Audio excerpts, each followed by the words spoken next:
আপনার হেয়ার কি ডাল ড্যামেজ, ড্রাই হয়ে আছে, শাইন নেই, চুলের আগা ফেটে গেছে, ফ্রিজি হয়ে আছে চুল, তাহলে আজকের হেয়ার মাস্কটা অবশ্যই কিন্তু ট্রাই করতে হবে। আমি অ্যাপ্লাই করেছি এবং আমার মেয়ের উপরেও অ্যাপ্লাই করেছি।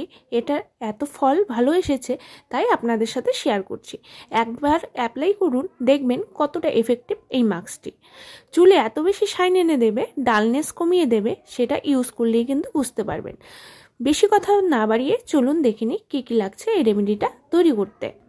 আমি প্রথমেই নিয়ে নিয়েছি অ্যালোভেরা জেল। আমি নিয়েছি পতঞ্জলির অ্যালোভেরা জেল। আপনারা যে কোনো কোম্পানির অ্যালোভেরা জেল নিয়ে নিতে পারেন। অ্যালোভেরাতে থাকে প্লোটিওরাইটিক এনজাইম, যা আপনার স্ক্যাল্প ও চুলের ময়েশ্চারাইজ ধরে রাখতে সাহায্য করে, চুলের রুক্ষতা শুষ্কতা দূর করে। অ্যালোভেরায় রয়েছে অ্যালোনিন নামে এক উপকরণ, যা চুলের গোড়া শক্ত করে। এটি কিন্তু চুল সিল্কি ও উজ্জ্বলতা বাড়াতেও কিন্তু সাহায্য করে। এটি নিয়েছি 2 চামচ। তারপরে নিয়েছি গ্লিসারিন। গ্লিসারিন চুল নরম ও উজ্জ্বল করতে সাহায্য করে, শীতকালে চুলের নানা সমস্যা দূর করে। গ্লিসারিন চুলের আর্দ্রতা বজায় রাখে। আপনারা শ্যাম্পু করার পর কন্ডিশনারের পরিবর্তে গ্লিসারিনও ইউজ করতে পারেন। এটি কিন্তু চুলের উজ্জ্বলতা ফিরিয়ে দেয়। এটি নিয়েছি আমি 1 চামচ। তারপরে নিয়েছি ভিটামিন ই ক্যাপসুল 2টি। ভিটামিন ই ক্যাপসুল চুল ও স্কিনের জন্য কিন্তু অত্যন্ত উপকারী একটি তেল। এটি চুল বৃদ্ধিতে, চুল ঝরে পড়া রোধ করতে, নতুন চুল গজাতে কিন্তু সাহায্য করে। এছাড়াও চুলের পুষ্টি যোগায়, জেল্লা ফিরিয়ে দেয় কিন্তু এই ক্যাপসুল। আমি 2টি ক্যাপসুলকে ফাটিয়ে ভিতর থেকে তেলটা বের করে নিলাম। এরপরে নিয়ে নেব হচ্ছে কোকোনাট অয়েল, মানে নারকেল তেল। নারকেল তেল আমি নিয়েছি extra virgin coconut oil mix কেয়ারের। আপনারা যে কোনো ব্র্যান্ডের ভালো নারকেল তেল নিয়ে নেবেন। নারকেল তেল থাকে প্রচুর পরিমাণে ভিটামিন। নারকেল তেল চুলের পুষ্টি যোগায়, চুলের ফলিকেলও প্রয়োজনীয় পুষ্টি পায়। চুল পড়া, আগা ফাটা, নতুন চুল গজানো, চুলের গ্রোথ বাড়াতেও কিন্তু এর গুরুত্ব অপরিসীম।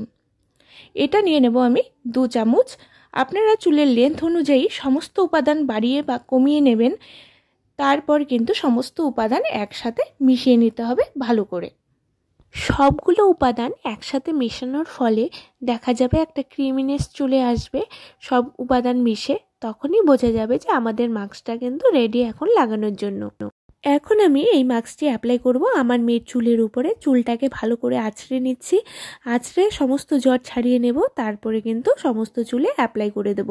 আপনারাও এই মাস্কটি অ্যাপ্লাই করার আগে সমস্ত চুলটাকে আঁচড়ে নেবেন। আঁচড়ে নিয়ে জটটাকে ছাড়িয়ে নেবেন, তারপরে অ্যাপ্লাই করবেন সমস্ত চুলে। প্রথমেই আমি স্ক্যাল্পে লাগিয়ে নিচ্ছি, তারপরে পুরো চুলেই মিশিয়ে দেব। আমি চেষ্টা করি সপ্তাহে 1 দিন হলেও এই মাস্কটাকে ইউজ করার।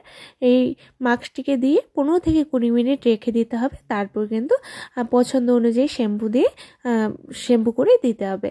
আপনারাও যদি চান আপনার চুলটি লম্বা হোক, ঘন হোক, স্মুথ হোক, শাইনি হোক এবং সিল্কি হোক, তাহলে কিন্তু অবশ্যই এই মাস্কটাকে ইউজ করে দেখবেন।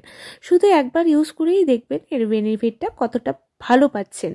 যেমনটি আমি রেজাল্ট এত ভালো পেয়েছি, আপনিও কিন্তু বেস্ট রেজাল্টটাই পাবেন একবার ইউজ করলেই। তো এরপরে আমি কিন্তু ভালো করে শ্যাম্পু করে নিয়ে চলে এসেছি। এখন দেখতেই পাচ্ছেন আমার মেয়ের চুলটাকে কতটা শাইন চলে এসেছে এবং কতটা সিল্কিনেস চলে এসেছে, সেটা কিন্তু বোঝাই যাচ্ছে। আজকের ভিডিওটা যদি আপনাদের ভালো লেগে থাকে তা অবশ্যই লাইক, কমেন্ট, শেয়ার করে দেবেন। এখনও যারা আমার চ্যানেলটি সাবস্ক্রাইব করেননি অবশ্যই সাবস্ক্রাইব করে রাখবেন। ভালো থাকবেন। দেখা হবে নেক্সট কোনো রেমেডি নিয়ে। কারো কিছু জিজ্ঞাসাবাদ থাকলে অবশ্যই কমেন্ট বক্সে জানাবেন।